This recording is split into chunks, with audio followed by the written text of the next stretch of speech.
শয়তান তোমাদেরকে গুমরা করে ফেলবে, নাউজুবিল্লাহ।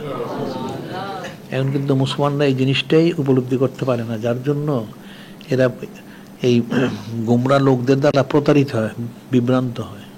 ইবলিস তো অসুস্থ দেয়ই, নফস রয়ে গেছে, আবার দুনিয়ার মোহ রয়ে গেছে, আবার এরপরে ওলামা ইস্যু যারা গুমরা এদের রয়ে গেছে। এদের অসুস্থতায় মানুষ ইচ্ছা অনিচ্ছায় সে বিভ্রান্ত হয়ে যায়, নাউজুবিল্লাহ।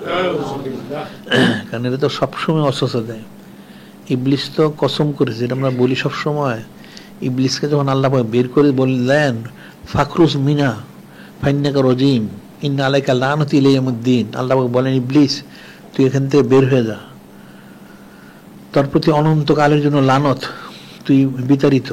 তখন ইবলিস যখন বের হয়ে আসবে তখন সে বলেছিল ওয়ালা ফাবিজ্জতিকা, ইবলিস বলেছিল হে বারি আলাহি, আপনার ইজ্জতের কসম, আপনার ইজ্জতের কসম, লা উগিয়ান্নুম আজমাইন, যে আজকে ইবলিস হযরত আবুল বাশার সফিল ওনার কারণে সে মালুন হয়ে গেল, ওনাকে তাজিম না করার কারণে। কাজী ইবলিস কিন্তু ওনার আওলাদদেরকে সবাইকে সে গুমরা করে ফেলবে, নাউজুবিল্লাহ। এখন হয়তো গুমরা সবাই করতে পারবে না, কিন্তু সে তো কোশিশ করে যাচ্ছে। এই জিনিসটা তো মুসলমানের বোঝা উচিত। ইবলিস কখন গুমরা করবে? যখন একটা উম্মত নূরে মুজাসসাম হাবিবুল্লাহ হুজুর পাক সাল্লাল্লাহু আলাইহি ওয়াসাল্লাম থেকে সরে যাবে। ওনার থেকে সরে কিভাবে? অর্থাৎ ওনার আদেশ মোবারক নিষেধ মোবারক সেটি কিন্তু পালন না করে, সুন্নাত ইত্তেবা না করে, নিজবত হাসিলে কোশিশ না করে। আল্লাহ বললেন আলা বিযিকরিল্লাহ তাতমাইন্নুল কুলুব, সাবধান হয়ে যাও, আল্লাহ আপনার জিকিরের দ্বারা দিলটা ইতমিনান হয়, ইসলাহ, আল্লাহ আপনার জিকিরের দ্বারা। যখন সে জিকির করবে না তখন তাকে সে অসুস্থ দিয়ে সে গুমরা করে ফেলবে, নাউজুবিল্লাহ। এটা আবার আল্লাহ পাক কোরআন শরীফে বলছেন আরেক জায়গায়, মাইয়াশুন জিকিরুর রহমান, মনোযোগ দিয়ে শুনবা তোমরা, মাইয়াশুন জিকিরুর রহমান। আল্লাহ পাক বলতেছেন যারা আল্লাহ পাকের জিকির থেকে গাফেল হয়, নুকাইলু শাইতানান ফাউলা করিন, তার জন্য একটা শয়তান তার বন্ধু হয়ে যায়, নাউজুবিল্লাহ। ওয়া ইন্নাহুম লায়াসুদ্দুন আনিস সাবিল, ওই শয়তান তাকে নেক কাজ থেকে ফিরিয়ে রাখে। ওই আহসাবুন আন্না মুহতাদুন, সে ধারণা করে সে হেদায়েত প্রাপ্ত, নাউজুবিল্লাহ। যেমন দেখুন ওলামায়ে সূরা ছবি তুলে বেপর্দ হয়, তন্ত্র মন্ত্র করে, মনে করে তারা হেদায়েত প্রাপ্ত, নাউজুবিল্লাহ। তারা 100তে 100 গুমরা। বিষয়টা কিন্তু এরকমই। সেটা আল্লাহ পাক কোরআন শরীফে আবার বলছেন মাইয়াবতাগি গায়রাল ইসলামে দীনান ফালা ইউকবালা মিনহু ফিল আখিরাতি মিনাল খাসিরিন, যারা দিন ইসলাম ছাড়া অন্য কোনো তর্জ তরিকা নিয়ম নীতি, সেটা কাফের মুশরিক হোক, ইহুদি নাসারা হোক, তন্ত্রমন্ত্র হোক, যাই হোক, তাদেরটা যখন সে গ্রহণ করে আল্লাহ সেটা কবুল করেন না, সেই হোকাল পরকালে ক্ষতিগ্রস্তের অন্তর্ভুক্ত হয়ে যায়, নাউজুবিল্লাহ। এরপর আবার আল্লাহ বলতেছেন কাইফা ইয়াদিল্লু কাওমান কাফারু বা'দা ঈমানিহিম, আল্লাহ নিজেই কিন্তু বলতেছেন কাইফা ইয়াদিল্লু কাওমান কাফারু বা'দা ঈমানিহিম। আল্লাহ পাক বলতেছেন, জিজ্ঞাসা করতে যাচ্ছে বলো তো দেখি যে আল্লাহ ওই সম্প্রদায় কি করে হেদায়েত দান করবেন। আল্লাহ নিজেই বলতেছেন তোমরা বলো যে আল্লাহ পাক ওই সম্প্রদায় কিভাবে, কোন সম্প্রদায়? আল্লাহ নিজে বলতেছেন কাইফা ইয়াদিল্লু কাওমান কাফারু বা'দা ঈমানিহিম, ওই সম্প্রদায় কি করে হেদায়েত দান, যারা ঈমান আনার পরে কুফরি করলো। ওয়া শাহিদু আন্না রাসূল হাক্কুন, নূরে মুজাসসাম হাবিবুল্লাহ হুজুর পাক সাল্লাল্লাহু আলাইহি ওয়াসাল্লামকে সত্য রাসূল জানার পরেও কুফরি করলো। ওয়া জাহুমুল বাইয়িনাত, এবং তাদের সে কোরআন শরীফ শুনতে আসার পরে তারা কুফরি করলো। আল্লাহু লা ইয়াহদিল কাওমাজ জালিমিন, আল্লাহ বলেন জালেমরা তো হেদায়েতের যোগ্যতা রাখে না, তারা হেদায়েত থেকে মাহরুম হয়ে যায়, নাউজুবিল্লাহ। কিন্তু আল্লাহ নিজেই বললেন যারা মুসলমান যারা হয়েছে তারা প্রত্যেকে তো এক আল্লাহ বলে বিশ্বাস করেছে, নূরে মুজাসসাম হাবিবুল্লাহ হুজুর পাক সাল্লাল্লাহু আলাইহি ওয়াসাল্লামকে রাসূল হিসেবে মেনেছে, কোরআন শরীফ মেনেছে, হাদিস শরীফ মেনেছে। এরপরে যখন তারা কুফরি করে, কি কুফরি করে, যখন বেপরদা হয়, কোরআন শরীফ হাদিস শরীফে পর্দা করা ফরজ, তারা বলে এত পর্দা লাগে না, নাউজুবিল্লাহ। কোরআন শরীফ হাদিস শরীফে ছবি তোলা আঁকা রাখা হারাম, তারা বলে বর্তমানে দরকার আছে, নাউজুবিল্লাহ। এবং কোরআন শরীফ সুন্নাহ শরীফে রয়ে গেছে দিন ইসলাম, ইন্না দিন ইনদাল ইসলাম, একমাত্র মনে দিন হচ্ছে ইসলাম, এর বাইরে কোনো কাজ করা যাবে না। তারা ওই কাফের মুশরিকদের মহব্বত করে, তন্ত্র মন্ত্র করে, যত কুফরি মতবাদ করে, নাউজুবিল্লাহ। তাহলে এই কওমকে আল্লাহ পাক কি করে হেদায়েত দিবেন? সেটা হেদায়েত পাওয়ার উপযুক্ত না। মানুষ তো জিনিসটা ফিকিরই করে না, বিষয়টা অনেক কঠিন সূক্ষ্ম বিষয়, ফিকিরের বিষয়। এখন প্রত্যেক মুসলমানকে সর্ব অবস্থায়, এখন ভুল ত্রুটি তো মানুষের আছেই, তাকে ইসলামের জন্য কোশিশ করতে হবে। আর সাইউ মিন্না হলে তো মিনাল্লাহ, হাদিসে বলা হচ্ছে চেষ্টা হচ্ছে বান্দার তরফ থেকে, আল্লাহ পাক পুরো করবেন। কোশিশ করতে হবে আমাদেরকে ইখলাসের জন্য। এই জন্য বলছে নিয়তুল মোমেনে খৈরুম মিন আমালি, মোমেনের নিয়তটা তার আমল থেকে উত্তম। সে নিয়ত করবে যে আমি হাকিকিভাবে সমস্ত সুন্নত পালন করব, আদেশ নিষেধগুলি পালন করব, আমি আল্লাহ আল্লাহ হওয়ার জন্য কোশিশ করব। সে নিয়ত করুক, নিয়ত অনুযায়ী সে বদলাটা পাবে। যেমন হাদিস শরীফে রয়ে গেছে, কোন একটা যদি ছেলে হোক মেয়ে হোক, সে যদি হিফজখানায় ভর্তি হয়, হাফিজিখানায় হাফেজ হওয়ার জন্য ভর্তি হয় যে হাফেজ হবে, কিন্তু দেখা গেল সে ভর্তি হওয়ার পরে শুরু করতে করতে সে ইন্তেকাল করলো, সে মারা গেল। এখন এই যে সন্তানটা মারা গেল, সে তো নিয়ত করেছিল যে হাফেজে কোরআন হবে।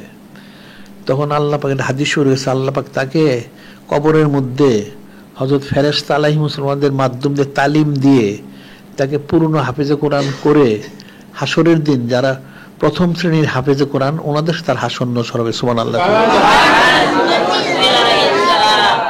তাহলে কেউ যদি সেরকম নিয়ত করে, নিয়ত বদলা পাবে। একটা আয়াত শরীফে নাজিল করছেন আল্লাহ পাক, সেটা হলো আলা ইন্না আউলিয়া আল্লাহি লা খাউফুন আলাইহিম ওয়ালা হুম ইয়াহজানুন। আল্লাহ পাক নাজিল করলেন আয়াত শরীফ, তখন নূরে মুজাসসাম হাবিবুল্লাহ হুজুর পাক সাল্লাল্লাহু আলাইহি ওয়াসাল্লাম হযরত সাহাবায়ে কিরাম রাদিয়াল্লাহু তাআলা ডেকে বললেন যে একটা নতুন আয়াত শরীফ নাজিল হয়েছে। কি আয়াত শরীফ? উনি তেলাওয়াত মোবারক করলেন। ওনারা তো সবাই আরবি বুঝলেন। অর্থ হইল আল্লাহ পাক বলেন, সাবধান হয়ে যাও, আলা ইন্না আউলিয়া আল্লাহি লা খাউফুন আলাইহিম ওয়ালা হুম ইয়াহজানুন। নিশ্চয় যারা আল্লাহ পাক ওনার ওলি হয়েছেন, ওনার কোনো ভয় নেই, কোনো চিন্তা নেই, কোনো পেরেশানি নাই। যখন আয়াত শরীফ নূরে মুজাসসাম হাবিবুল্লাহ হুজুর পাক সাল্লাল্লাহু আলাইহি ওয়াসাল্লাম তিনি তেলাওয়াত মোবারক করে শোনালেন, তখন হযরত সাহাবায়ে কিরাম রাদিয়াল্লাহু তাআলা জানতে চাইলেন, ইয়া রাসূল আল্লাহ, ইয়া হাবিব আল্লাহ সাল্লাল্লাহু আলাইহি ওয়াসাল্লাম, যারা আল্লাহ পাক ওনার ওলি হয়েছেন ওনাদের তো কোনো চিন্তা নাই, বুঝতে পারলাম, কোনো পেরেশানি। কিন্তু আমাদের প্রশ্ন হচ্ছে, যারা এখনো আল্লাহ পাক ওনার ওলি হতে পারেনি তাদের কি ফয়সালা? এটা মনোযোগ শুনবা। যারা ওলি আল্লাহ হয়েছেন ওনাদের কোনো চিন্তা নেই, কিন্তু যারা এখনো ওলি আল্লাহ হতে পারেনি তাদের কি ফয়সালা তাহলে? তখন নূরে মুজাসসাম হাবিবুল্লাহ হুজুর পাক সাল্লাল্লাহু আলাইহি ওয়াসাল্লাম তিনি অল্প কথায় বললেন, আল মারু মা মান আহাব্বা, আল মারু মা মান আহাব্বা, যে যাকে মহব্বত করে সে তার অন্তর্ভুক্ত হয়। সুবহানাল্লাহি। অর্থ কি? একটা লোক যদি ওলি আল্লাহ নাও হয়, একজন ওলি আল্লাহর সোহবত ইখতিয়ার করে, সে আল্লাহর জন্য কোশিশ করে, তাহলে সে যদি অবস্থায় মারা যায় তার নিয়ত অনুযায়ী, ওই ওলি আল্লাহ ওনার যে খুসুসিয়ত বৈশিষ্ট্য ফজিলত তার একটা অংশ সে লাভ করবে। সুবহানাল্লাহ। হাদিস শরীফ রয়ে গেছে, এই হাদিস শরীফ যখন নূরে মুজাসসাম হাবিবুল্লাহ হুজুর পাক সাল্লাল্লাহু আলাইহি ওয়াসাল্লাম ইরশাদ করলেন, আল মারু মা মান হাব্বা, যে যাকে মহব্বত করে সে তার অন্তর্ভুক্ত হবে, তখন হযরত আনাস রাদিয়াল্লাহু তাআলা এবং হযরত ফকিহুল উম্মত রাদিয়াল্লাহু তাআলা বললেন, এই হাদিস শরীফ শুনে মদিনা শরীফের যত সাহাবায়ে কিরাম রাদিয়াল্লাহু তাআলা ছিলেন সকলে এত খুশি হইলেন, আগে পরে এত খুশি হন নাই। কেন? ওনারা নিশ্চিত হইলেন যে ওনাদের হাসন নসর সব অবস্থায় নূরে মুজাসসাম হাবিবুল্লাহ হুজুর পাক সাল্লাল্লাহু আলাইহি ওয়াসাল্লামের সাথে হবে। সুবহানাল্লাহ। এখন নিয়ত করতে হবে, বায়াত গ্রহণ করে সবক নিয়ে জিকির ফিকির করতে হবে, এবং নিয়ত করতে হবে আমাকে অবশ্যই আল্লাহ আল্লাহ হইতে হবে। এখন সে বড় হোক ছোট হোক না হোক, কোশিশে থাকুক, তাতেও সে ফজিলতটা লাভ করবে। তাহলে ইমানি কোডটা তার বৃদ্ধি হবে। ইমানি কোড বৃদ্ধি হলে তখন সে নেক কাজ করতে পারবে। এখন তো মুসলমানদের ইমানি কোডেরই অভাব রয়ে গেছে, নাউজুবিল্লাহ। কাফের মুশরিকরা কুফরি করে, মুসলমানদের জুলুম করে, তারা বোবা হয়ে থাকে, সেটা মেনে নেয়, নাউজুবিল্লাহ। প্রত্যেকটা অবস্থায় প্রতিবাদ করা উচিত ছিল, শক্ত প্রতিবাদ করা উচিত। এই কাফের মুশরিকগুলি দেখবা সারা দুনিয়ায় মুসলমানদের কঠিন জুলুম করে, নাউজুবিল্লাহ। আর এই মুসলমানদের অথর্বতা, অজ্ঞতা, মূর্খতার কারণে তারা তাদের সাথে মহব্বত স্থাপন করে, নাউজুবিল্লাহ। বিষয়টা কিন্তু অনেক কঠিন বিষয়। এই জন্য ইমানি কোডটা বৃদ্ধি করতে হবে। আর কাফের মুশরিক কোনোদিন মুসলমানের বন্ধু হয় না, এটা আল্লাহ পাক নিজেই করে বলে দিয়েছেন, ইয়া আইয়ুহাল্লাযিনা আমানু লা তাত্তাখিযু আদুওয়ি আদুওয়াকুম আউলিয়া। আল্লাহ বলতেছেন, ঈমানদাররা তোমরা আমার শত্রু, তোমাদের যারা শত্রু এদের কখনো বন্ধু হিসেবে গ্রহণ করো না, নিষেধ করে দিয়েছেন। এটা তোমাদের বন্ধু না, এটা তোমাদের কি করতে চায় আল্লাহ পাক বলে দিলেন। পরে আরেক সময় ইয়া আইয়ুহাল্লাযিনা আমানু লা তাত্তাখিযু বিতানাতা মিন দুনিকুম লা ইয়ালুনুকুম খাবালা। আল্লাহ পাক বলতেছেন, হে ইমানদাররা, তোমরা কাফের মুশরিক বেদিন বদ্দিনদেরকে, ইহুদি নাসারা হিন্দু বৌদ্ধ এদেরকে ঘনিষ্ঠ বন্ধু উপদেশ গ্রহণ করো না, কারণ তারা তোমাদেরকে ধ্বংস করার জন্য কোনো ত্রুটি করে না। নাউজুবিল্লাহ। আল্লাহ কোন স্পষ্ট বলে দিয়েছেন, কোন কাফের, কোন মুশরিক, হিন্দু বৌদ্ধ মজুসি যারা আছে, ইহুদি নাসারা, এরা কোনোদিন মুসলমানের উপকার করবে না ক্ষতি করা ছাড়া। এই বিষয়টা মুসলমান বুঝে তখন সে নিজেকে জিকির ফিকির করে এদের থেকে নিজেকে বাঁচাইতে হবে, নিজের অন্তর্মধ্যে মহব্বতটা পয়দা করতে। যখন নূরে মুজাসসাম হাবিবুল্লাহ হুজুর পাক সাল্লাল্লাহু আলাইহি ওয়াসাল্লাম মহব্বতটা পয়দা হবে, তখন ইচ্ছা অনিচ্ছা সে যুদ্ধ হয়ে যাবে। আর যদি মহব্বতটা না থাকে তখন কিন্তু কাফেরের মহব্বত তার ভিতরে প্রবেশ করবে না। আউযুবিল্লাহ। আর এই জন্য আমরা বলে থাকি যে এখন বর্তমানে পরিস্থিতি অনুযায়ী যে সাংবাদিক সম্মেলন করার বিষয়টা, এটা তো মাসে 2 বার তো করতেই হবে। আমাদের এখানে তো আমরা সপ্তাহে কয়েকবার করি। এটা করে প্রতিবাদ করতে হবে। প্রতিবাদ করলে তখন মানুষ সচেতন হবে। মানুষ সচেতন হলে তখন কাফেরদের বিরুদ্ধে মানুষ তারা এদের কুফরি মতবাদগুলি, কুফরি চক্রান্তগুলি বিরুদ্ধে প্রতিবাদ করে এগুলি প্রতিহত করতে পারবে। প্রতিবাদ না করলে তো প্রতিহত করতে পারবে না। বোবা থাকলে কিছু করতে পারবে না। আর বোবা হচ্ছে, হাদিস হচ্ছে আর সাকিতুনিল হক ফাওয়া শয়তানুল আখরাস। হাদিস হচ্ছে যে সত্য কথা বলা থেকে বিরত থাকে সে একটা বোবা শয়তান। নাউজুবিল্লাহ। এটা কিন্তু কঠিন বিষয়। এখন মুসলমানদের জিকির ফিকির করে, ইলম কালাম চর্চা করে, সুন্নত ইত্তেবা করে নূরে মুজাসসাম হাবিবুল্লাহ হুজুর পাক সাল্লাল্লাহু আলাইহি ওয়াসাল্লাম মহব্বতটা হাসিল করতে হবে। মহব্বতটা হাসিল হয়ে গেলে তখন কুদরতি ফয়সালা হবে, এছাড়া কোনো ফয়সালা নাই। মুসলমান কখনো দনবল, জনবল, মনোবল, রাজ্যবল বিশ্বাস করে না। মুসলমান বিশ্বাস করে ইমানি বল, অর্থাৎ নূরে মুজাসসাম হাবিবুল্লাহ হুজুর পাক সাল্লাল্লাহু আলাইহি সাল্লাম, ওনার মহব্বতটা হলো মূল মুসলমানের। হযরত সাহাবায়ে কিরাম রাদিয়াল্লাহু আনহুম যে এত কামি ফিজিল করলেন, এই জন্য আজকে হলো ইয়ারমুকের জেহাদের কামিবির দিন। আজকে মুসলমানরা ইয়ারমুকের জেহাদে কামিফিজিল করছেন। এখানে আলোচনা করা হয়েছে মুসলমানদের 30-35 হাজার সৈন্য বা 40 হাজার, মুখতালি বর্ণনা। কিন্তু কাফেরদের লোক কিন্তু একটা বর্ণনা 6 লক্ষ সৈন্য ছিল একটা বর্ণনায়। তাদের 1 লক্ষ না প্রায় 2 লক্ষ কাফের মারা গেছে, অনেক বর্ণনা আছে। এই যে বিষয়টা, এত অল্প সংখ্যক মুসলমান কি করে কামিফিজিল করলেন? ইমানি কোতের দ্বারা। কাফেরদের তো অনেক প্রশিক্ষণ ছিল, এদের প্রশিক্ষণ প্রাপ্ত সৈন্য। কিন্তু মুসলমান যারা ছিলেন সাহাবায়ে কিরাম ওনারা কিন্তু কোনো প্রশিক্ষণ দেন নাই। ইমানি কোতের দ্বারা ওনারা কামিফিজিল করেছেন। সুবহানাল্লাহ, সাল্লাল্লাহু আলাইহি ওয়াসাল্লাম। বিষয়টা কিন্তু অনেক সূক্ষ্ম বিষয়, ফিকিরের বিষয়।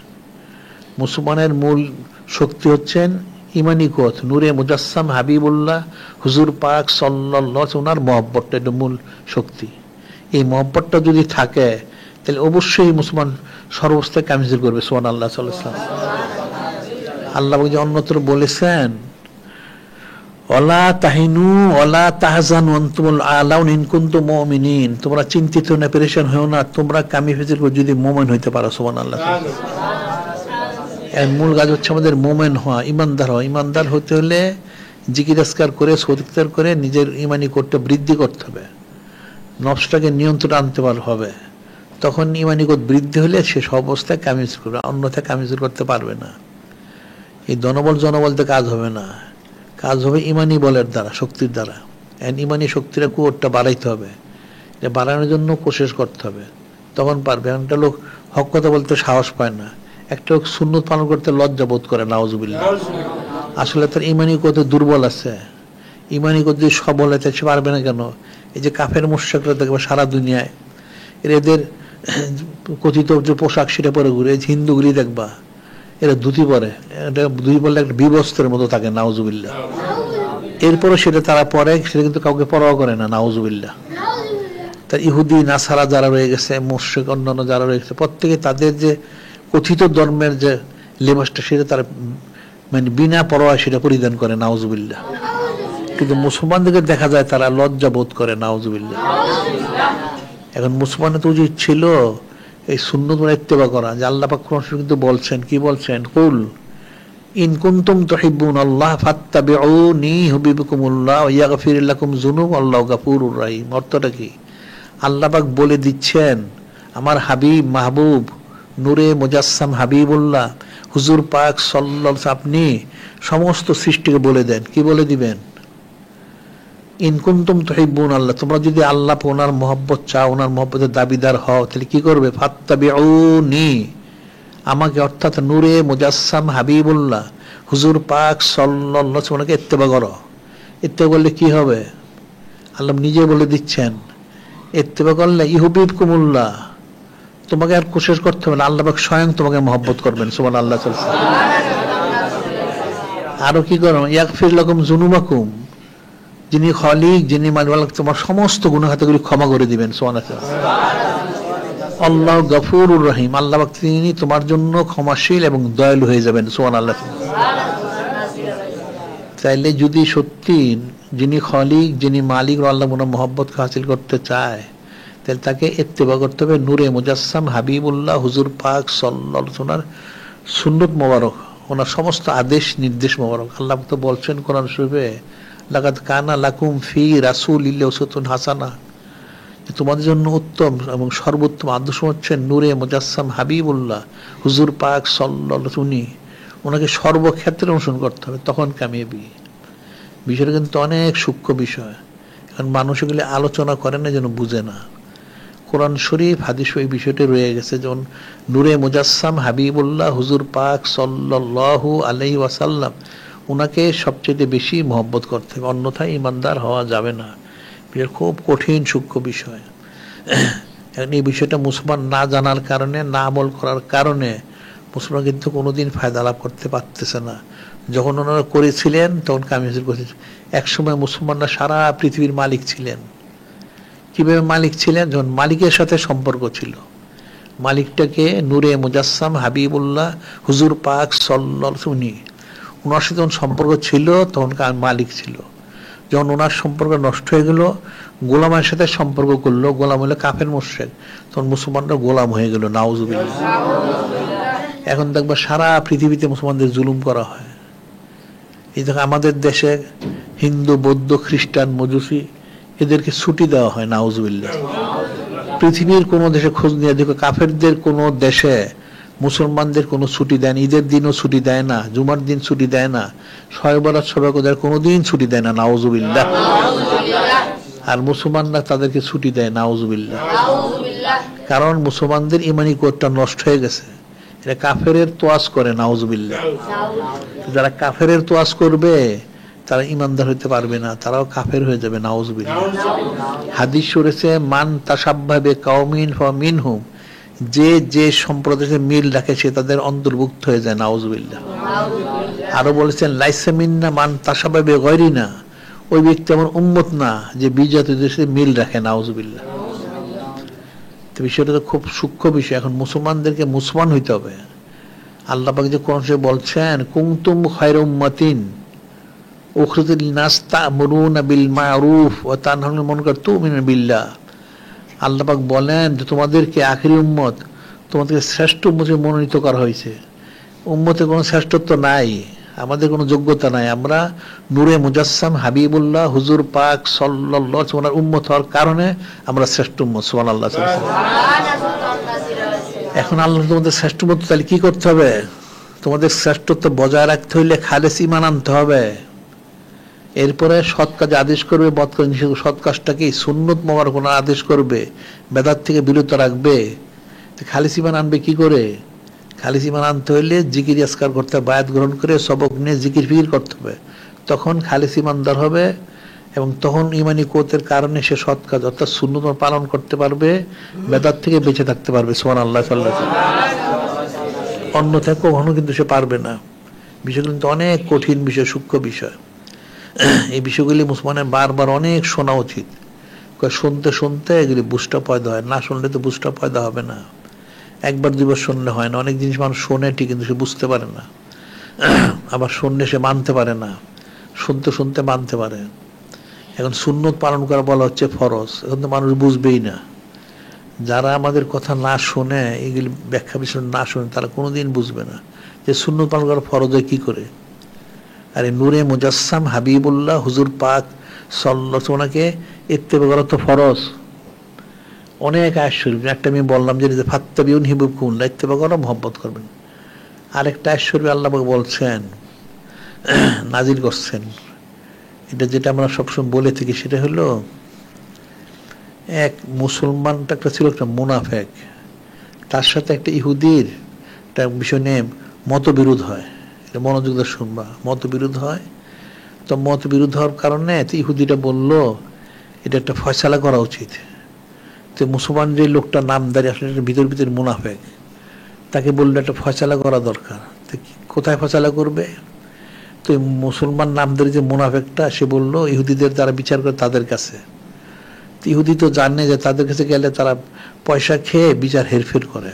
সে বলছে না, এটা হবে না। কোথায় করতে হবে? যে তোমরা যে নূরে মুজাসসাম হাবিবুল্লাহ হুজুর পাক সাল্লাল্লাহু আলাইহি ওয়াসাল্লামকে মানো, উনি ওনার কাছে আমরা যাব বিচারের জন্য। তে মুসলমান মুনাফেকটা প্রথম রাজি হয় না, পরে রাজি হইল, বিচারে আসলো।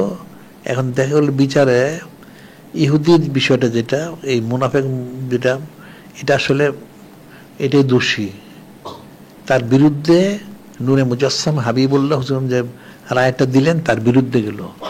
সে কিন্তু মজলিসে মেনে নিল, মেনে নিয়ে সে বের হইল।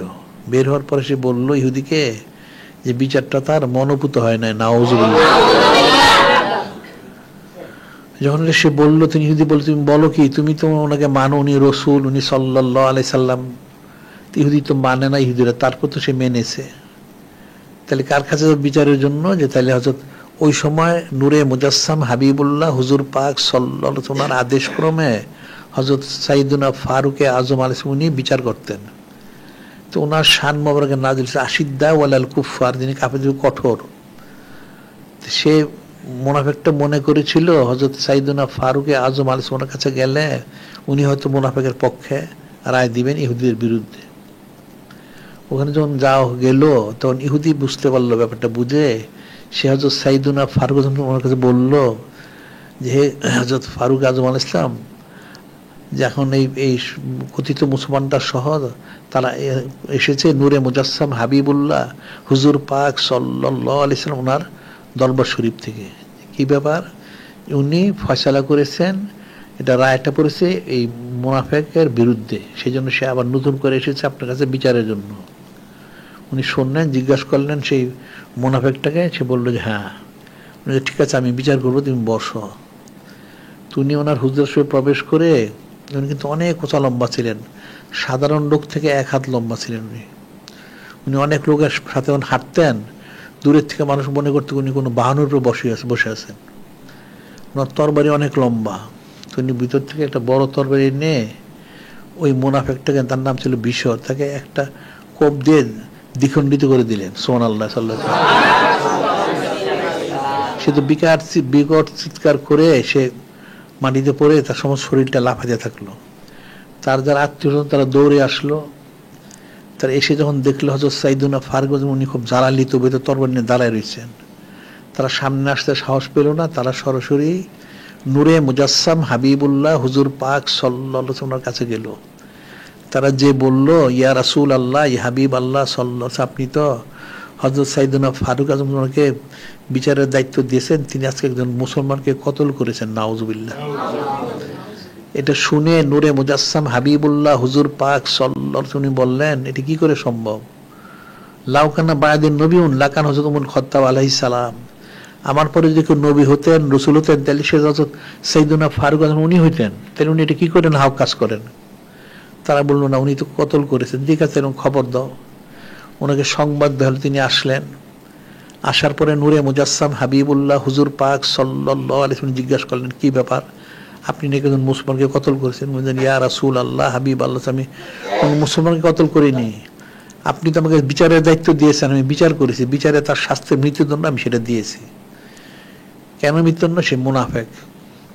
আপনি যে ফয়সালা করেছেন সেটা সে মানেনি, কাজে সে মুনাফিক, আমি তার শাস্তি মৃত্যুদণ্ড দিয়েছি। উনি যেটা বললেন, ওই মুনাফিক বিষয়ের যারা আত্মীয় তারা বলল, বিষয়ের যে মুনাফিক ছিল তার প্রমাণটা কি, আপনি দলিল পেশ করেন। আল্লাহ তো কোন বলছেন হাতু বুরহানাকুম ইন কুনতুম সাদিকিন, তোমার সত্যবাদী দলিল পেশ করো। এখন ওনার তো কোনো দলিল নেই, অর্থাৎ ওখানে শুধুমাত্র ইহুদি ছিল, আর কেউ ছিল না। সাক্ষী কোথায়? আর মুসলমান না হলে তো সাক্ষী গ্রহণযোগ্য হবে না। উনি চুপ থাকলেন। তখন কিন্তু যিনি খলিক, যিনি মালিক আল্লাহ, তিনি আয়াত নাজিল করলেন। কি নাজিল করলেন? ফালা রাব্বিকা লা ইউমিনুনা হাত্তা ইউহাক্কিমুকা ফীমা শাজারা বাইনাহুম সুম্মা লা ইয়াজিদু ফি আনফুসিহিম হারাজাম মিম্মা কাদাত সাল্লিমু তাসলিমা। এর অর্থ কি? আল্লাহ পাক স্বয়ংকৃত নাজিল করলেন। সাইয়্যিদুনা ফারুকে আজম আলাইহিস সালামের কোনো সাক্ষী নেই। স্বয়ং যিনি খলিক, যিনি মালিক আল্লাহ, তিনি নিজে সাক্ষী হয়ে গেলেন। সুবহানাল্লাহ। উনি সাক্ষী বললেন, আমার হাবিব মাহবুব নূরে মুজাসসাম হাবিবুল্লাহ হুজুর পাক সাল্লাল্লাহু আলাইহি সাল্লাম, আপনি যিনি, আপনার যিনি রব তাআলা ওনার কসম, ফালা রাব্বিকা, আপনার যিনি রব তাআলা ওনার কসম, ফালা লা ইউমিনুনা হাত্তা ইউহাক্কিমুকা ফীমা শাজারা বাইনাহুম। কোনো ব্যক্তি ইমানদার হতে পারবে না যতক্ষণ পর্যন্ত আপনার তরফ থেকে যে বিষয়গুলি ফয়সালা করে সেই ফয়সালাকৃত জিনিস সে মেনে না নিবে। শুধু মানলে হবে না, মানতে তো হবেই। ফালা রাব্বিকা লা ইউমিনুনা হাত্তা ইউহাক্কিমু ফীমা শাজারা বাইনাহুম, এরপর কি সুম্মা লা ইয়াজিদু ফি আনফুসিহিম হারাজাম মিম্মা কাদাইতা, এবং আপনি যা ফয়সালা করবেন সেটা তার অন্তর থেকে মানতে হবে। অন্তরে কোনো চুচড়ে কিলোকাল সংশয় থাকতে পারবে না। ওই সাল্লিমু তাসলিম, এরপর আবার বললেন মানার মতো মেনে নিতে হবে। জাহেরি, বাতিনি, জিসমানি, রুহানি, বাহ্যিক সব দিক থেকে একদম চক্ষু বন্ধ করে আপনাকে মেনে নিতে হবে। না মানলে কোনোদিন সে ইমানদার হবে না। কাজে এই বিষয়ের মুনাফিক তার মৃত্যুদণ্ড ঠিকই হয়েছে। সুবহানাল্লাহ সাল্লাল্লাহু আলাইহি ওয়াসাল্লাম। তখন সবাই চুপ হয়ে গেল। এখন কি বোঝা গেল বলো দেখি? কিন্তু কঠিন একটা আয়াত শরীফ। স্বয়ং যিনি খলিক, যিনি আল্লাহ, তিনি নিজে বলতেছেন যে আমার হাবিব মাহবুব নূরে মুজাসসাম হাবিবুল্লাহ হুজুর পাক সাল্লাল্লাহু, ওনাকে পুরা না মানা পর্যন্ত কি ইমানদার হবে না। উনি যা ফয়সালা, তাহলে উনি কি ফয়সালা করেছেন? উনি তো কোরআন শরীফ দিয়েছেন, হাদিস শরীফ দিয়েছেন। উনি বলেছেন তোমরা খালেস মুমিন হয়ে যাও, যে পর্দা করো, ছবি তুলো না, তন্ত্রমন্ত্র করো না, কাফের মুশরিক অনুসরণ করো না, বেদিন বন্দী অনুসরণ বলেছেন। এটা তাহলে ওনার আদেশ তো সেটা রয়ে গেছে।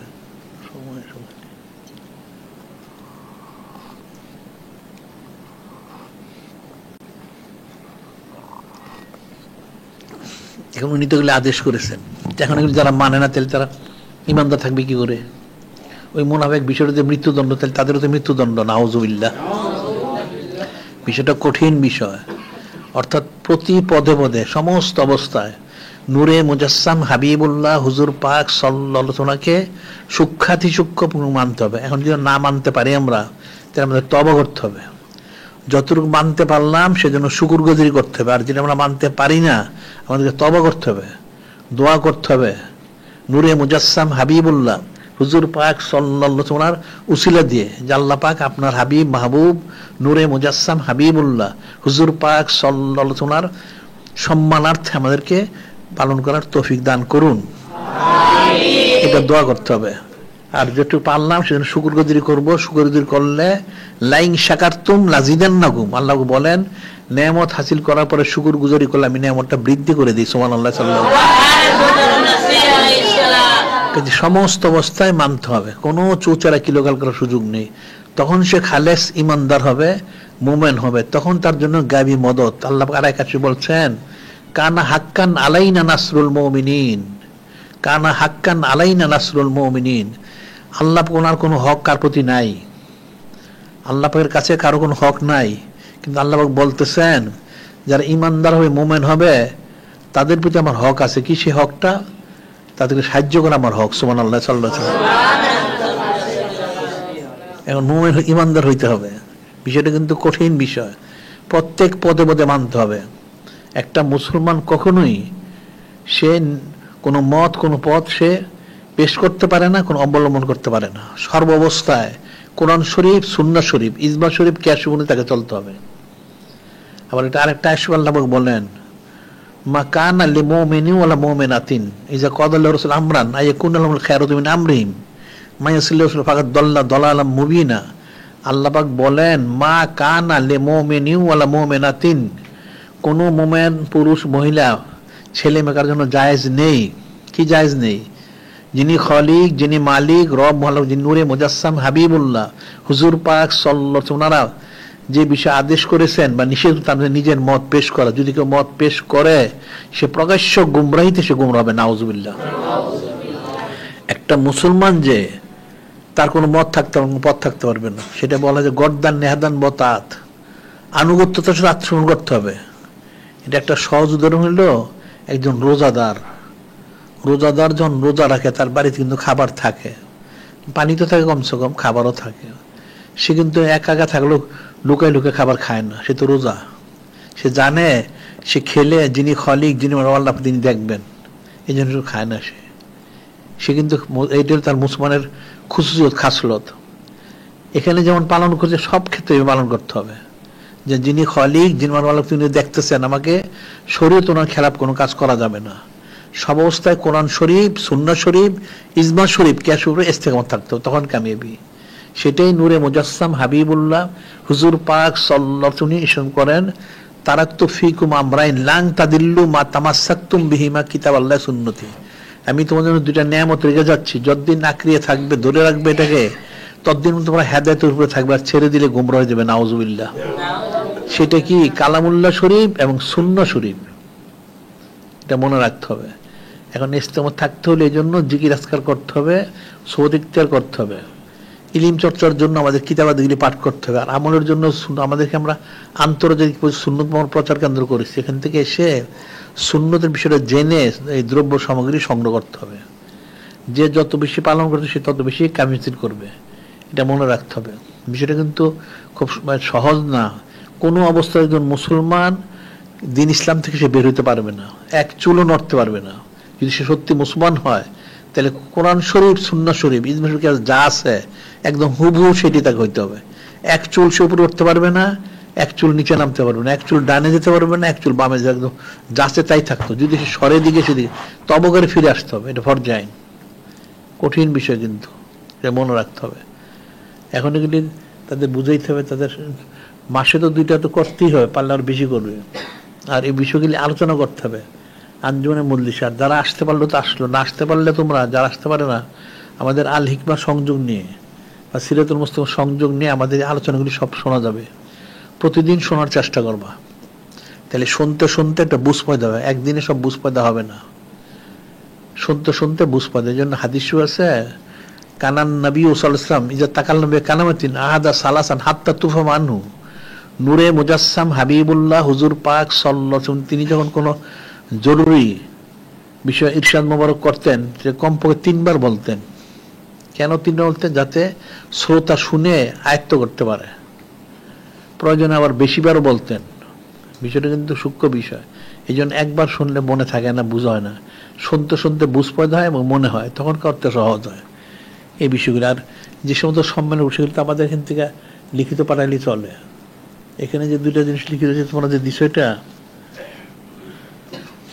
তোমাদের এখানে এটা কিছু সংশোধন করা হয়েছে, বুঝতে পারলে? এগুলি সংশোধন হয়েছে, দেখা ওটা মানুষ দেখা। আর এখানে তোমরা যে 1200 জন্য যেটা করছো, এটা আসলে একটু বড় হয়ে গেছে, একটু ছোট করতে পারলে ভালো হইতো। আর এটা শেষে এখানে যা আছে, এখন তো সামনে তো মেরাজ শরীফ, এই জিনিসটা বলা উচিত। এখন মুসলমানরা কোনো জিনিস, এই কাফেরা কিন্তু বলে মুসলমানদের পালন করার কিছু নাই, নাউজুবিল্লাহ। মুসলমানের তো সারা বছরই পালনীয় জিনিস আছে।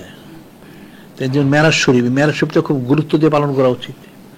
অনেক বড় একটা মুসলমানের জন্য একটা বড় নিয়ামত। সেদিন নামাজ ফরজ করা হয়েছে। নূরে মুজাসসাম হাবিবুল্লাহ হুজুর উনি দিদার তাসমিম নিয়েছেন, অনেক বড় নিয়ামত। কাজে মেরাজ শরীফটা ঠিকমতো পালন করতে হবে, এটা একটু বলা দরকার। যারা এদিকে সাথে তাহলে তা আমাদের এখানে এসে পালন করতে পারে, তাই হলে। তারপর হচ্ছে শবে বরাতটাও পালন করতে মানুষের 1 বছরের তকদির। 1 বছরের তকদির মানে ধারাবাহিক করলে তো সারা জীবনের তকদির। শবে বরাতটা, এই জিনিসটা বলতে হবে যে মেরাজ শরীফ, শবে বরাতটা পালন করতে হবে, মুসলমান ফরজ আইন পালন করা। আর এরপরে একটা জাকাতের কথা বলতে হবে, কারণ মানুষ জাকাত যেখানে সেখানে জাকাত দিলে আদায় হবে না। কারণ কিন্তু তারা জাকাত দিয়ে দেখা যায় জাকাতগুলি নিয়ে কুফরি কাজ করে, নাউজুবিল্লাহ। জাকাতটা আমাদের এখানে যে এতিমখানা আছে, এখানে যেন জাকাতটা পৌঁছায় দেয়, এই জিনিস তিনটা জিনিস সংযুক্ত করতে হবে। আরও কিছু আমি লিখে দিয়েছি, এটা দেখো একটু পড়ো, ইয়ে করো, করে পরে আমাকে আবার দেখাইতে পারবো। সামনে একটু ছোটো, এটা 5 পৃষ্ঠ হয়ে গেছে, একটু কমাইতে পারলে ভালো হয়। হ্যাঁ, তো এগুলি লিখে দিলে তাহলে এই 12 শরীফে তারা সবাই পাঠ করতে পারলো। কারণ সামনে 12 শরীফে যেমন একদিকে হলো নূরে মুজাসসাম হাবিবুল্লাহ হুজুর পাক সুন্নাহর সানাসি উদ্ধার করতে হবে, আর একটা হলো এই যে কুলাঙ্গারগুলি যেগুলি মোরতাদ যেগুলি নূরে মুজাসসাম হাবিবুল্লাহ হুজুর পাক সাল্লাল্লাহু আলাইহি ওয়াসাল্লাম শানের বিরুদ্ধে বলে, এগুলির কি শাস্তি সেই জিনিসটা বলতে হবে। এদেরকে ফাঁসি দাও ফরজে আইন, এদেরকে ফাঁসি দাও ফরজে আইন। তো কোরআন শরীফে যে বলা হলো যে মুনাফিক বিষয়টাকে যে মৃত্যুদণ্ড দেওয়া হলো, কেন দেওয়া হইলো? সে নূরে মুজাসসাম হাবিবুল্লাহ হুজুর পাক সাল্লাল্লাহু আলাইহি ওয়াসাল্লাম আদেশটা সে মানল না। তাহলে যে সমস্ত এই কাফের মুশরিক মুরতাদগুলি নূরে মুজাসসাম হাবিবুল্লাহ হুজুর পাক সাল্লাল্লাহু আলাইহি ওয়াসাল্লামের শানের বিরুদ্ধে বলতে, তার শাস্তি মৃত্যুদণ্ড। এখন তো খেলাফত নাই, এই জন্য যদি খেলাফতটা থাকতো প্রত্যেকটাকে ধরে একদম প্রকাশ্যে গেলে ফাঁসি দেওয়া উচিত ছিল। এর কোনো রুখসত নাই। একদিকে যেমন এই কোরআন শরীফের দ্বারা সাবিত নূরে মুজাসসাম হাবিবুল্লাহ হুজুর পাক সাল্লাল্লাহু আলাইহি ওয়াসাল্লাম যারা বিদ্বেষী, তার শাস্তি মৃত্যুদণ্ড। আবার কোন শরীফের সাবিত হযরত উম্মাতুল মুমিনিন ওনাদের বিষয়গুলি এবং হযরত আহলুল বাইত একই জিনিস, এদের মৃত্যুদণ্ড। কিন্তু মানুষ জানেই না, সাধারণত জিজ্ঞেস করে দেখবা যে কি ফয়সালা, এরা জানেই না।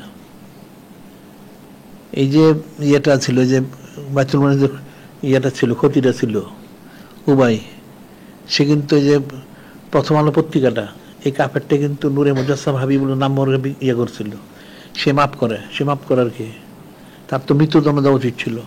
এই জন্য সে পস্তে মারা গেছে। এটা যে পস্তে মারা গেল, এই জন্যই তো মারা গেছে, লানত পড়েছে, গজব পড়েছে। কিন্তু কঠিন বিষয়। একটা উম্মত সে নূরে মুজাসসাম হাবিবুল্লাহ হুজুর পাক সাল্লাল্লাহু আলাইহি ওয়াসাল্লামের বিরুদ্ধে সে শুনে চুপ করে থাকলো, সে তো উম্মতটা খারিজ হয়ে গেছে, ওটা কাফের হয়ে গেছে, নাউযুবিল্লাহ। অবশ্যই তাকে প্রতিবাদ করতে হবে, তাকে মৃত্যুদণ্ড দিতে পারুক আর না পারুক, তাকে এটা বলতে হবে তার শাস্তি মৃত্যুদণ্ড দেওয়া উচিত, এটা ঘোষণা দেওয়া উচিত, প্রতিবাদ করা উচিত। তাইলে সে ইমানদার থাকবে না, সে ইমানদার থাকতে পারবে না। সুপারিশটা করবে কে? কিয়ামতের দিন কে সুপারিশ করবে? সমস্ত সুপারিশের মালিক হচ্ছেন শাফাতে কুবরা নূরে মুজাসসাম হাবিবুল্লাহ হুজুর পাক সাল্লাল্লাহু আলাইহি ওয়াসাল্লাম। উনি এখন যদি উনি সুপারিশ না করেন, সব জাহান্নামে যাবে, নাউযুবিল্লাহ।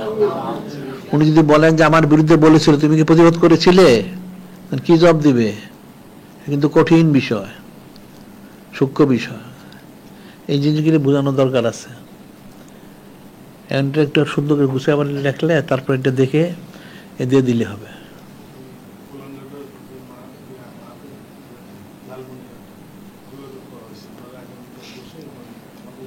হ্যাঁ, সেটা করুক। এখন তো সিলেটও ইয়ে করা হচ্ছে, সেখানে তো এর আগেই, তোমার ওইটা পরে, এটা আগে তো ওটা বলা হয়েছে, করা হয়েছে। এটা আবার কালকে আবার করবে, তারা সম্মেলন করবে। এটা তো ফাঁসি দেওয়া উচিত এগুলির। এটা তো একবার আগের সরকার সমস্যা ছিল, তখন তাকে মানুষ বললো ফাঁসি দেওয়া, তখন সে পালাই গেছিল। এখন এই সুদ করার সাথে তার সম্পর্ক আসতে আবার, তো এগুলির ফাঁসি দেওয়া উচিত। মুসলমান তো এগুলি বুঝেই না।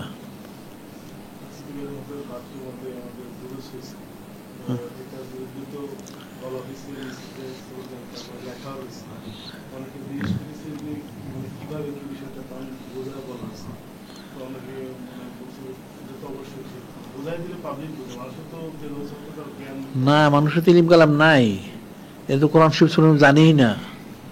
এটা যে নূরে মুজাসসাম হাবিবুল্লাহ হুজুর পাক সাল্লাল্লাহু আলাইহি ওয়াসাল্লামের শানের বিরুদ্ধে বলে শাস্তি মৃত্যুদণ্ড, এটা জানে না মানুষ।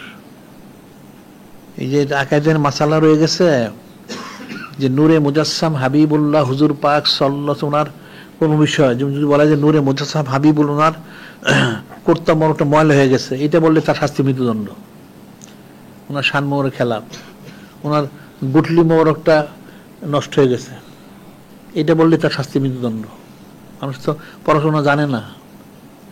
কারণ আল্লাহ রফানা লাগা জিকরা, আল্লাহ পাক স্বয়ং নূরে মুজাসসাম হাবিবুল্লাহ হুজুর পাক সাল্লাল্লাহু আলাইহি ওয়াসাল্লাম শান মোহর বুলন্দ থেকে বুলন্দতর করেছে। কত করেছেন যে কালেমা শরীফটা দেখো, তাইলেই বোঝা যাবে। আল্লাহ পাক ওনার নাম মোবারকের সাথে নূরে মুজাসসাম হাবিবুল্লাহ হুজুর পাক সাল্লাল্লাহু আলাইহি সাল্লাম ওনার নাম মোবারক। কিয়ামত পর্যন্ত কেউ যদি শুধু লা ইলাহা ইল্লাল্লাহ পাঠ করে ইমানদার হবে? কোনোদিন ইমানদার হবে না যতক্ষণ সে মুহাম্মদ রাসূলুল্লাহ সাল্লাল্লাহু আলাইহি ওয়াসাল্লাম পাঠ না করবে। তো ওনার শান মোবারক কতটুকু! তাহলে আল্লাহ পাকের বিরুদ্ধে বললে কি ছেড়ে দিতে হবে? তাহলে একই জিনিস, নূরে মুজাসসাম হাবিবুল্লাহ হুজুর পাক সাল্লাল্লাহু আলাইহি ওয়াসাল্লাম ওনার বিরুদ্ধে বলে শাস্তি মৃত্যুদণ্ড। কোনো রুখসত নাই এখানে। কেউ যদি রুখসত বলে সেও মুরতাদ, তারও শাস্তি দিতে হবে। আর যত বলুক মুসলমানরা, তাকে ইন্তেকাল করতে হবে, কবরে যেতে হবে, হাসর নসরতা করতে হবে, ওখানে সে কি বলবে? তখন তো কেউ রায় দিতে পারবে না। এখন যে সে পালায় থাকতে পারবে, লুকায় থাকতে পারবে, তখন কোথায় লুকাবে? তখন তো গুর্জু একটা মাটিতে পড়বে না, কঠিন শাস্তি হবে, অনন্তকাল জাহান্নাম, সে তো বাঁচতে পারবে না। তো এই জিনিসগুলি আলোচনা করে বোঝানো উচিত। তখন মানুষ যদি বুঝে তখন তারা ইয়ে করবে। এখন তোমরা পরে বসে তো সবাইকে বুঝাও আঞ্জুমানে মজলিসগুলি কেমনে করবে, কি করবে, এই জিনিসগুলি তারপরে সব ইয়ে করে একটু বুঝাই দাও, তাহলে তারা হয়তো বুঝবে। আর আমাদের থেকে তারা যে পত্র পত্রিকা কিতাবাদি যা বেরো সব যেন সংগ্রহ করে, কমসে কম তাদের আঞ্জুমানের মজলিসে প্রত্যেক মজলিসে রাখে, তাইলে পড়তে পারবে। এই যে বিষয়গুলি আমরা বললাম আকীদার বিষয়গুলি তারা জানবে কেমনে? অনেকের মনে থাকবে না। কিতাবগুলি যে সংগ্রহ করে তাহলে বারবার দেখলে মনে থাকবে। এই জন্য প্রত্যেকেরই বাইতুল হিকমা অর্থাৎ একটা পাঠাগার করা উচিত, মাকতাবা যেটা বলে আর কি, যেটা তোমরা লাইব্রেরি বলো, ওটা থাকা উচিত। তাইলে ওখানে সব কিতাবাদি থাকলে যে কোনো সময় দেখলে তাহলে তার বুঝ পয়দা হবে, আর তো বুঝ পয়দা হবে না। তো কঠিন বিষয়। মুসলমানরা যখন এই যে নানাভাবে লাঞ্ছিত হচ্ছে, কেন হচ্ছে? এটা হাদিসে কুদসি শরীফ আছে, সেটা হলো আল্লাহ পাক বলেন ইজা আসানি, মনোযোগ সময়, ইজা আসানি মাইয়ারফুনি সাল্লাতু আলাইহিম মান লা ইয়ারফুনি। আল্লাহ পাক বলতেছেন হাদিসে কুদসি শরীফে, আমার যারা ইমানদার, আমাকে যারা বিশ্বাস করে, তারা যখন আমার নাফরমানি করে তখন আমি তাদের উপরে, যারা আমাকে চিনে না কাফের, তাদেরকে প্রবল করে দিই, নাউজুবিল্লাহ। তারা আমার সাথে নাফরমানি করার কারণে কাফেরদের তাদের উপর প্রবল করে কাফেরদের দ্বারা তাদের শাস্তি দেওয়াই, নাউজুবিল্লাহ। এখন তো সেটাই হইতেছে, সারা পৃথিবীতে সেটাই হচ্ছে। মুসলমানরা আল্লাহ ওনাকে না মানার কারণে কাফেররা তাদের উপর জুলুম করে। এই মুশরিকের দেশে দেখো, সারা পৃথিবীতে সব জায়গায় একই তো অবস্থা। মুসলমানরা যেহেতু মানে না, এখন নূরে মুজাসসাম হাবিবুল্লাহ হুজুর পাক সাল্লাল্লাহু আলাইহি ওয়াসাল্লাম আদেশ নির্দেশে মানে না, যার জন্য কাফেরদের প্রবল করে দেওয়া হয়েছে। কাফেররা এখন জুলুম করতেছে, নাউজুবিল্লাহ। এই মুশরিকের দেশে দেখো, চীনে দেখো, রাশিয়া দেখো, ইউরোপ আমেরিকায় মসজিদ ভাঙে, মাদ্রাসা ভাঙে, মুসলমানদের জুলুম করে। এদের কোনো অধিকার দেয় না, জুমা নামাজ পড়তে দেয় না, ঈদের নামাজ পড়তে দেয় না, কোরবানি করতে দেয় না, রমজান মাসে রোজা রাখতে দেয় না, নাউজুবিল্লাহ। বিষয়টা তো কঠিন বিষয়।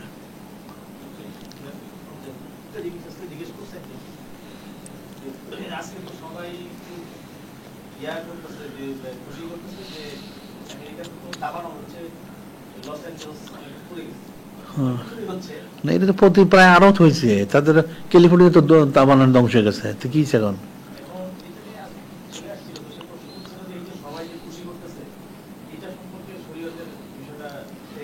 কাফেরের ধ্বংস হচ্ছে, তো খুশি তো করতে ঠিকই তো আছে।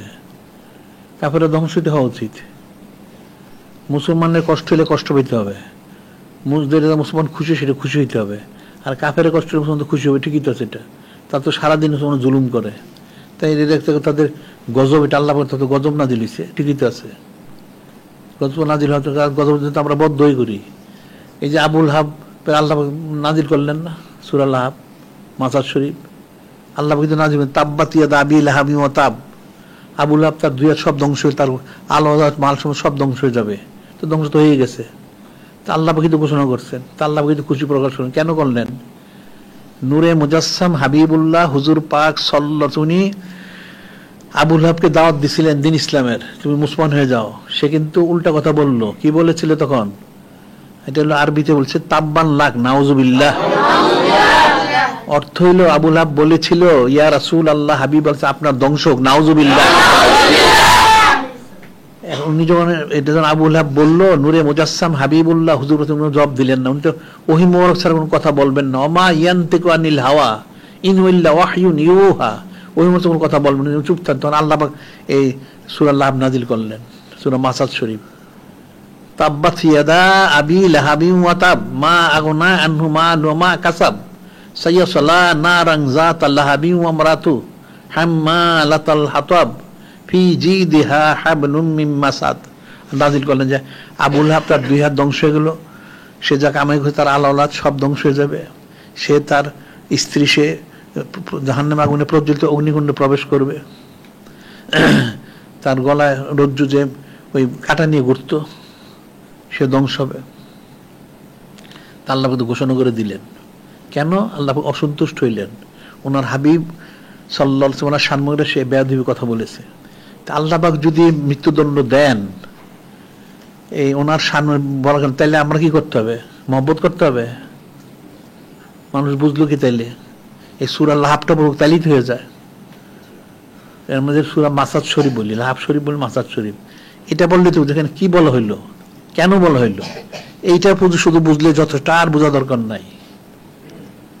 আল্লাহ পাক বললেন ইয়া রাসূল আল্লাহ, হাবিব আল্লাহ সাল্লাল্লাহু আলাইহি ওয়াসাল্লাম, আনজির আশিরাতাকাল আকরাবিন, প্রথম বললেন কি আপনার যারা নিকটবর্তী তাদেরকে দাওয়াত দেন, ভয় পোষণ করুন। প্রথম ফাসদা বিমা তুমার আরিদানিল মুশরিকিন, আপনি যা বলা হচ্ছে আল্লাহ যা ওহী নাযিল করেছে আপনি মুশরিকদের সবাইকে বলেন প্রকাশ্যে, মুশরিকদেরকে গুরুত্ব দিয়েন না। তো নূরে মুজাসসাম হাবিবুল্লাহ হুজুর পাক সাল্লাল্লাহু আলাইহি ওয়াসাল্লাম বললেন আল্লাহ পাক তিনি কাদেরকে দাওয়াত দিই প্রথমে, তখন বললেন আনজির আশিরাতাকাল আকরাবিন, যারা আপনার নিকটবর্তী তাদেরকে আগে বলেন, তারপরে আস্তে দাবে দাবে। তখন সবাইকে জমা করলেন সাফা পাহাড়ে, জমা করে বললেন যে একটা জরুরি কথা। কি জরুরি কথা? যে বললেন আমি যদি বলি পাহাড়ের অপর দিকে শত্রু সৈন্য আছে, যে তোমাদেরকে ধ্বংস করতে আসছে, তোমাকে বিশ্বাস করো? সবাই বলে হ্যাঁ আমি বিশ্বাস করি। কেন? আপনি আলামিন, চরম সত্যবাদী, আপনি তো কখনো মিথ্যা কথা বলেন নাই, বলবেনও না, আমরা বিশ্বাস করি। তখন নূরে মুজাসসাম হাবিবুল্লাহ হুজুর পাক সাল্লাল্লাহু আলাইহি ওয়াসাল্লাম বললেন তাহলে তোমরা ইমানদার হয়ে যাও, তোমরা যে কুফরি করো, মূর্তি পূজা করো, তাহলে তোমরা জাহান্নামে আগুনে জ্বলবে। এটা যখন বললেন তখন কিছু লোক চুপ থাকলো, কিছু লোক আস্তে হেঁটে গেল, আর কিছু লোক দুষ্ট যেগুলি আবু লাহাবের সাগরিদ এগুলি কিছু ইট পাটকেল নিক্ষেপ করলো, নাউজুবিল্লাহ। এবং এই আবু লাহাবটা বললো আলে হাজা জামাতা না, এই কথা বলার জন্য আমাকে জমা করছেন? তখন সেই কথাটা বললো, নাউজুবিল্লাহ। যখন সেটা বললো নূরে মুজাসসাম হাবিবুল্লাহ হুজুর পাক সাল্লাল্লাহু আলাইহি ওয়াসাল্লাম চুপ থাকলেন। আল্লাহ পাক আয়াত নাযিল করলেন তুই বেয়াদব, তুই আমার হাবিব মাহবুব নূরে মুজাসসাম হাবিবুল্লাহ হুজুর পাক সাল্লাল্লাহু আলাইহি ওয়াসাল্লামের সম্মানের বিরুদ্ধে বলেছিস, তোর শাস্তি মৃত্যুদণ্ড, তোর শাস্তি হচ্ছে মৃত্যুদণ্ড। তুই তোর বংশধর তোর মাল সম্পদ সব ধ্বংস হয়ে যাবে, এবং তুই তার পরিবার সহ যেটা রাস্তায় কাটা দিয়ে রাখে সবগুলি প্রজ্বলিত অগ্নিকুণ্ডে প্রবেশ করবি। তো সেটা তো করেছেই। তো যখন সূরা শরীফ নাজিল হয়ে গেল আবু লাহাব তটস্থ ছিল যে নিশ্চয়ই এটা বাস্তবায়িত হবে। সে তার দুই ছেলেকে পাহারা দিয়ে রাখতো। সে ব্যবসা করতে যাবে সিরিয়াতে, যখন রওনা হয়েছে সব জায়গায় নিয়ে মাল সামানের মধ্যে তার ছেলে দূরে রাখতো, যাতে কোনো কেউ ক্ষতি করতে না পারে। একটা জারকা নামক একটা জায়গা, নিরিবিলি এক জায়গা, সেখানে যে সে তাঁবু টানাইলো, চারদিকে মাল দিল, মধ্যে তার দুই ছেলেটা রাখলো। তখন তারা রাত সব পাহারা দিয়েছিল, হঠাৎ দেখলো ঝিমাইলো, কোত্থেকে দুইটা বাঘ এসে লাফ দিয়ে পড়ে এই মালের মধ্যে ওই দুইটারে গর্দানে ধরে নিয়ে একদম নিশ্চিহ্ন করে দিল। সুবহানাল্লাহ সাল্লাল্লাহু আলাইহি ওয়াসাল্লাম। তখন আবু লাহাবটা ভয় পেয়ে গেল, ওখান থেকে পরে ব্যবসা বন্ধ করে ফেরত আসলো। তার যেটা পরিবার নাম ছিল উম্মে জামিলা, এটাও ধ্বংস হল। কিভাবে? এটা তো রাস্তায় কাটা দিয়ে রাখতো। উদ্দেশ্য ছিল নূরে মুজাসসাম হাবিবুল্লাহ হুজুর পাক সাল্লাল্লাহু আলাইহি ওয়াসাল্লাম এখানে চলাচল করলে যেন ওনার নূর দ্বারা পা মোড়ার জন্য কাটা বিধে, নাউজুবিল্লাহ। কিন্তু সে তেমন কোন সুবিধা করতে পারে না। একদিন সে মনে করলো অনেক বেশি কাটা এনে পুরো রাস্তা বিছাই দিবে, একটা না একটা লাগবে। অনেক কাটা নিয়ে রওনা হইলো, এটা মুখতালিফ বর্ণনা। সে মাথায় নিয়ে ওই খেজুর রশি দিয়ে গলায় বেঁধে আর মাথা নিয়ে বিশ্রাম করতেছিল। আল্লাহ হযরত ফেরেশতা বলছেন তার পিছন দিয়ে ফেলে দাও। ডাকাতে ফেলে দিল, গলায় ফাঁসি লেগে ওটা উনি মরে গেল। সুবহানাল্লাহ। এটাই বলা হচ্ছে ফি জিদিহা হাবলুম মিন মাসাদ, তার গলায় খেজুরের রশ্মি মারা যাবে, মরছে। আর আবু লাহাবটা মনে মরল কোথায়? এটা বদরের জিহাদে 7 দিন পরে। এটা কিন্তু নাজিল হয়েছে রিসালাত মোহর প্রকাশের 3 বছর পরে। আর বদরের জিহাদ হচ্ছে কিন্তু আরো মানে রিসালাত প্রকাশের 15 বছর পরে, দ্বিতীয় হিজরি শরীফে। তো বদরে যেতে সে যায় নাই। সে শুনেছিল যে বদরে যেতে গেলে কুরাইশদের অনেক নেতা মারা যাবে, কতল হবে। সে যায় না, সে পালিয়েছিল। তো সে ছিল ইয়াতে মক্কা শরীফে। হযরত আবু সুফিয়ান রাদিয়াল্লাহু তিনি ঈমান আনেন, তিনিও যান নাই। তো হযরত আব্বাস আলাইহিস সালাম ওনার সাথে কাছে ছিলেন। হযরত আবু রফি একজন সাহাবী, উনি নূরে মুজাসসাম হাবিবুল্লাহ, উনি ওনাকে মুক্ত করেছিলেন। তো উনি খুব তীর বানাইতে পারতেন, তীরন্দাজও ছিলেন, তীর বানাইতেন সুন্দর করে। তিনি তীর বানাইতেছিলেন। তো এখানে আবু লাহাব দেখতে গেছে বানায় কিভাবে, সে বসছে গিয়া। এদিকে হযরত আবু সুফিয়ান উনি যাচ্ছিলেন। তো আবু লাহাব বলল তার সম্পর্কে, বাতিজা বদর জিহাদের খবরটা কি 7 দিন পরে? কারণ কুরাইশরা তো 70টা মারা গেছে, 70টা বন্দী হয়েছে, কঠিন লাঞ্ছিত হয়েছে। হযরত আবু সুফিয়ান বললেন যে এটা তো বলার কথা না, এটা কোত্থেকে সৈন্য আসলো, কি হইলো, আসমান থেকে ফেরেশতা কি আসলো, এসে সব তছনছ করে দিছে। তো উনি যিনি ছিলেন সাহাবী, যে আবু রহমান, উনি বললেন আমি জানি কি হয়েছে, যে কুরাইশরা সারা জীবন লাঞ্ছিতই হবে, কারণ এটা আল্লাহ পাকের তরফ থেকে ফেরেশতা নাযিল হয়েছেন, এই জন্য তাদেরকে ধ্বংস করে দিয়েছেন। খুব শক্ত করে বললেন। তা আবু লাহাব খুব গোসা করলো। সে মোটা তাজা ছিল আর উনি হালকা পাতলা। তো ওনাকে জড়ায় মারার জন্য চেষ্টা করলো। যাই হোক, ওনাকে সে জড়ায় ধরে মাটিতে ফেলে মারা শুরু করলো। এদিকে হযরত আব্বাস আলাইহিস সালাম, ওনার যিনি আহলিয়া হযরত উম্মে ফজল রাদিয়াল্লাহু আনহা, উনি ছিলেন। উনি হইচে শুনে বেরিয়ে আসছেন, কি ব্যাপার, কি হয়েছে, এই মারামারি হচ্ছে। তো উনি ঘরের ভিতরে একটা বড় একটা লোহার মুগুর নিয়ে আসছেন। এসে বললেন আবু লাহাব, তুই একটা কাপুরুষ, তুই জিহাদে গেলি না, আর এখানে তুই মারামারি কর। মাথার মধ্যে জোর এক বাড়ি দিলেন। দেওয়ার সাথে সাথে মাথাটা ফেটে রক্ত বেরিয়ে গেল। এটা আবার আবু সুফিয়ান দেখে উনি তাড়তে নিতে পালাইলেন। আর সে তো আহত হয়ে গেছে, এই মাথা ফাটা নিয়ে এটাও পালাইছে। তো পালাই গেছে, গিয়া যাওয়ার পর যাই চিকিৎসা করে সুস্থতার হয় নাই। তার সারা শরীরে কুষ্ঠ হয়ে গেছে। এখন কুষ্ঠ দুর্গন্ধ বেরোইছে। তো সবাই বললে বাড়িতে দূরে রাখো, কোনো জঙ্গলে নিয়ে রাখছে। এখন এটা খেতে পারে না, কুকুরের মতো চিৎকার করে। পরে জঙ্গলে ফেলে রাখছে, চিৎকার করতেছে। পরে মারা গেছে এই অবস্থায়। তো বলে যে মারা গেছে, এটা তো কুকুর গেলে খাবে, এটা মাটি চাপা দাও, দিছে মাটি চাপা, বাচ্চাটা ধ্বংস হয়ে গেল। সুবহানাল্লাহ চলছে। এই যে আবু লাহাব, তার ছেলে, তার পরিবার সব শেষ হইল। তা আল্লাহ পাক মৃত্যুদণ্ড ঘোষণা করলেন। আবু লাহাব নূরে মুজাসসাম হাবিবুল্লাহ হুজুর পাক সাল্লাল্লাহু আলাইহি ওয়াসাল্লাম শান মোবারকে চুচরা করার কারণে আল্লাহ পাক স্বয়ং নিজে মৃত্যুদণ্ড ঘোষণা করে প্রত্যেকটার মৃত্যু দিয়ে দিলেন শাস্তি। তাহলে এই কুলাঙ্গারগুলি কি করতে হবে? এই সূরার ওই মাসাদ শরীফ, সূরা লাহাবিতে যথেষ্ট। তা আল্লাহ পাক যদি ওনার হাবিব মাহবুব নূরে মুজাসসাম হাবিবুল্লাহ হুজুর পাক সাল্লাল্লাহু আলাইহি ওনার শানের বিরুদ্ধে বললে মৃত্যুদণ্ড দেন, তাহলে উম্মতরা কি করবে? মহব্বত করবে? তাহলে উম্মতের জন্য ফরজেন তার মৃত্যুদণ্ড দেওয়া, আর সে উম্মত হতে পারবে না। আল্লাহ পাক তো জিজ্ঞাসা করবেন, আমার হাবিব মাহবুব নূরে মুজাসসাম হাবিবুল্লাহ হুজুর পাক সাল্লাল্লাহু আলাইহি ওনার বিরুদ্ধে বলা, আমি মৃত্যুদণ্ড দিলাম, তো তোরা কি করলি আমার বান্দা হয়ে? কেন মৃত্যুদণ্ড দিলি না? তাহলে তোরা সব জাহান্নামে যা। কে সুপারিশ করবে? কার অধিকার আছে? কোনো অধিকার নাই। বিষয়টা তো কঠিন। কিন্তু অনেক আয়াত শরীফ আছে এই কুলাঙ্গারগুলি যে মৃত্যুদণ্ড দেওয়া ফরজ, এটি তো সেটা প্রমাণ। যত কাফেররা চুচে উঠছে, প্রত্যেকটা কাফেরের মৃত্যুদণ্ড দেওয়া হয়েছে। তো মুসলমানরা বুঝলো ওটা কি? আয়াত শরীফ তো অনেক আছে, সূরা শরীফ আছে। কাজে এই কুলাঙ্গারগুলি সব শাস্তি মৃত্যুদণ্ড দেওয়া উচিত, প্রতিবাদ করা উচিত। এখন যেহেতু এটা ক্ষমতা নাই কারো দেওয়ার জন্য, সরাসরি তো পারবেন না, পারলে বলুক, বলতে থাকুক, মুসলমানদেরকে সচেতন করুক, চাইতে হবে, করা তো ফরজ।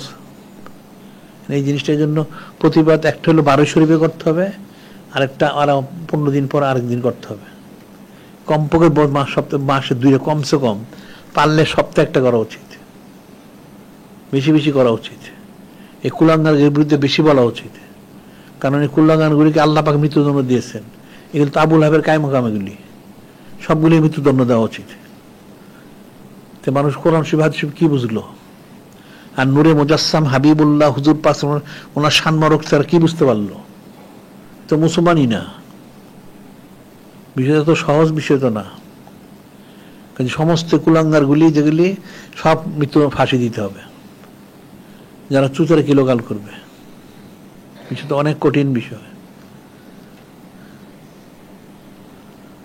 এখন সেটা ইয়ে করো তাহলে, আজকে তাহলে পর্যন্ত থাকুক।